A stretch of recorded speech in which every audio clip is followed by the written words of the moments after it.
पहिली गोष्ट आहे, मला 2 दिवसाआधी त्यांचा वाढदिवसानिमित्त फोन आला होता.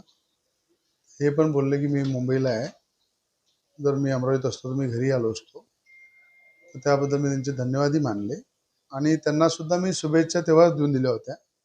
कारण की ज्या पद्धतीनं एकनाथ शिंदे साहेबांनी सुद्धा 8-10 दिवशी माझं त्यांचं बोलणं झालं. त्यांनी मला विचारलं होतं. तर त्यांचा शिवसेना पक्ष बांधणीसाठी त्यांनी जो बच्चूभाऊ कडू यांना घेऊन शिवसेनेमध्ये घेऊन त्यांनी जो निर्णय घेतला तो त्यांच्या पक्षाचा निर्णय आहे. शिवसेनेचे नेते एकनाथजी शिंदेचा निर्णय आहे आणि माझ्या बच्चूभाऊ कडूंना शुभेच्छाच आहे, की चांगला आहे. महायुती जो आपला धर्म आहे तो सगळ्यांनी पाळला पाहिजे. सगळ्यांनी एकत्र येऊन जिल्ह्याचा विकास केला पाहिजे. जिल्ह्याच्या हितासाठी पुढे आलं पाहिजे आणि मला सुद्धा काही दिवसाआधी आशिषजी जयस्वाल आहे, शिवसेनेचे मंत्री, संजयजी राठोड आहे आणि स्वतः एकनाथ शिंदेजींनी सुद्धा मला मध्ये सांगितलं होतं, की बाबा तुम्ही शिवसेनेसोबत या.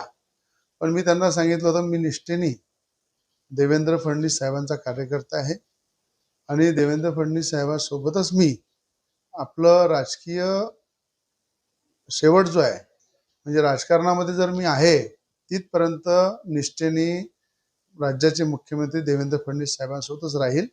पण मी महायुती म्हणून आपल्याला नेहमी सपोर्ट करत राहील आणि एक देवेंद्र फडणवीस साहेबांचा खंदा कार्यकर्ता म्हणून राजकीय जीवन मी त्यांच्यासोबतच राहणार आहे. राजकीय पूर्ण ताकदीने त्यांच्यासोबत राहणार आहे. म्हणून मी तुमच्याकडे येऊ शकणार नाही. पण आपल्या महायुती धर्मामध्ये नेहमी आपण सोबत राहून काम करू अशा पद्धतीने मी सुद्धा, म्हणजे माझ्याबद्दलही त्यांची इच्छा होती, की माझ्यासारखा कार्यकर्ता यांच्यावर आला पाहिजे. माझ्यासारखा कार्यकर्ता मला अनेकदा आशिषजी जयस्वालजींनी सांगितलं, संजय राठोडजींनी सांगितलं, स्वतः एकनाथ शिंदे साहेब जेव्हा भेटले तेही स्वतः त्यांची इच्छा होती.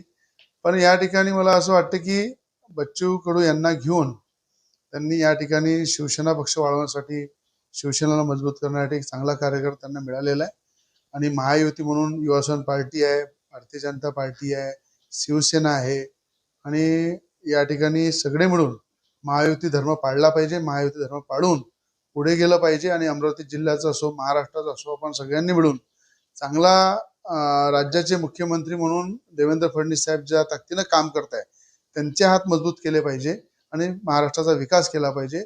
याबद्दल बच्चू कडू यांना माझ्या शुभेच्छा. राजकारणामध्ये कुठलंही काही असं टोकाची भूमिका नसते. राजकारणामध्ये तुम्ही पाहिलं, लोकसभेमध्ये जे झालं त्याचं चित्र विधानसभेमध्ये कसं उमटलं तुम्ही पाहिलं, की लोकसभेमध्ये नवनीत राणाचा पराभव झाला. त्याच्यामध्ये कोणी कोणाचा सिंहाचा वाटा होता